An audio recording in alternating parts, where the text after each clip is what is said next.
getting cold here in Japan. I know street photography can be a super daunting genre of photography, especially for those who consider themselves to be an introvert or if you have a very limited social battery. Personally, I consider myself mostly extroverted. However, my social battery does have a hard limit on it. Honestly, since the 12 hours of street photography in Tokyo video, I needed about a month to recuperate mentally and physically.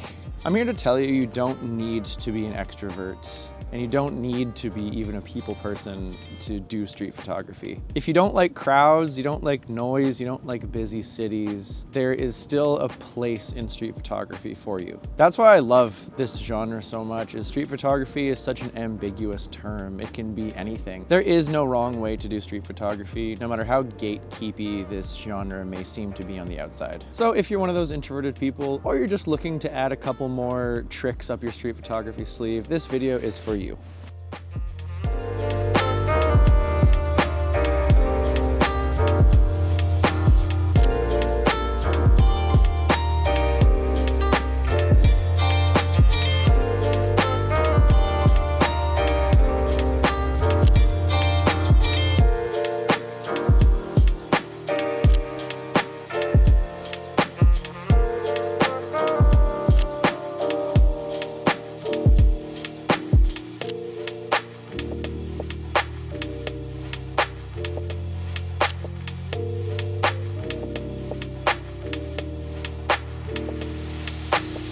It's no secret that reflections are a really big part of my work, and I think there's something to be said for them.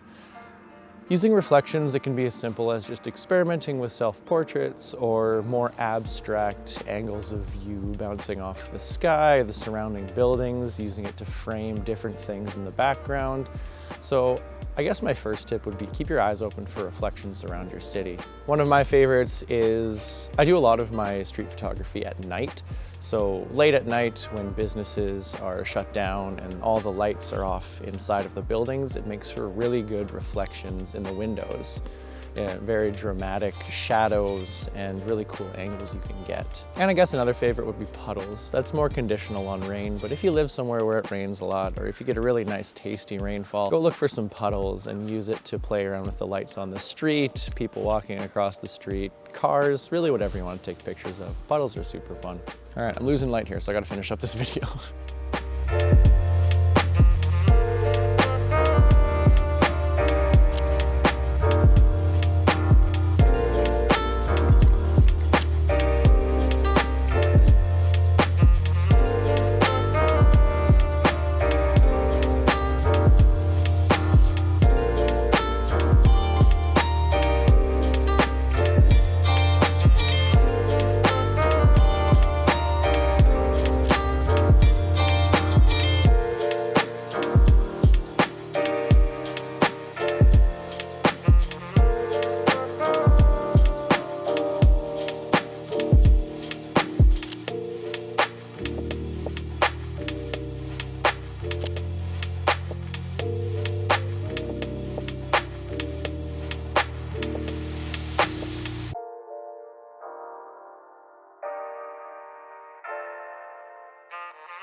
My second piece of advice is to chase the light. Go where the sun goes. It's no secret that golden hour is probably the best time to go shoot for tones and color and just general vibes. But it also provides very dynamic lighting. With long dramatic shadows like these trees here, you can really play around and get some interesting compositions. If you're dedicated enough, sunrise is also really good for this. You get a really sharp angle, so kind of the same effect. But that's not the type of person I am, so I typically shoot around golden hour. And I guess a bonus tip for this would be to not be afraid to camp a spot. Just sit at a spot if you know the light's gonna hit just right. It's your shot, you do what you have to do, you do what you want to do, and don't let people tell you otherwise.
Cities and rural towns alike are just brimming with texture. Old buildings, new cars, old cars, roads, sheds.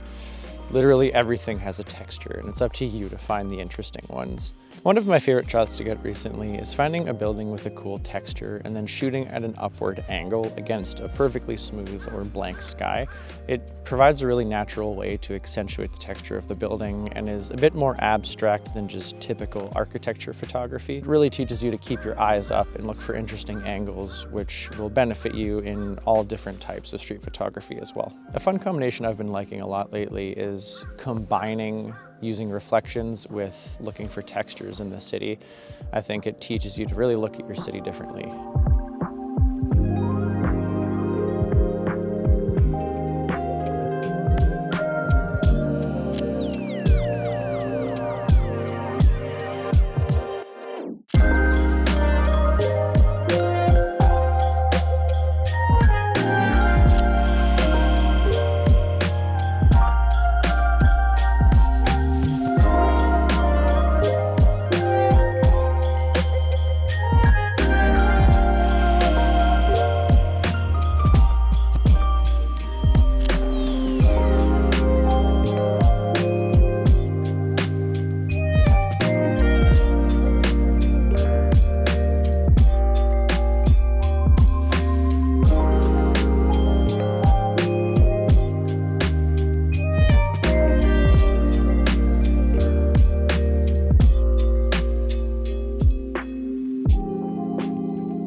Depending on how safe your neighborhood or town is, night is truly one of my favorite times to shoot.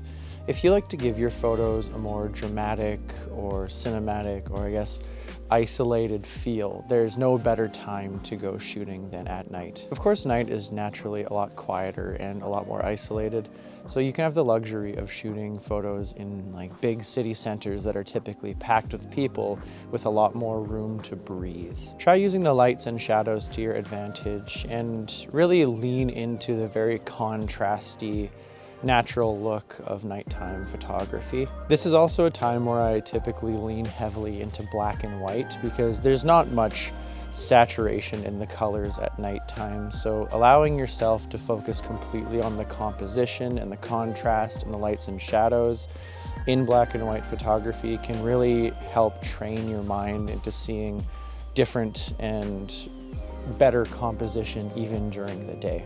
You know, take a peek in closed store windows and really look for those reflections around your city. There is no better time to shoot than at night, and I really hope you fall in love with it the same way I did. Yeah, and those are just some pieces of advice I wanted to pass to my more introverted photographer friends out there. I know street photography can seem really tough at first, but it's such a diverse genre of photography that I really think as long as you're out there taking pictures of what you want to take pictures of, it's street photography and there's a place for you in this craft. I hope you gained something valuable from this, and I will see you in the next one.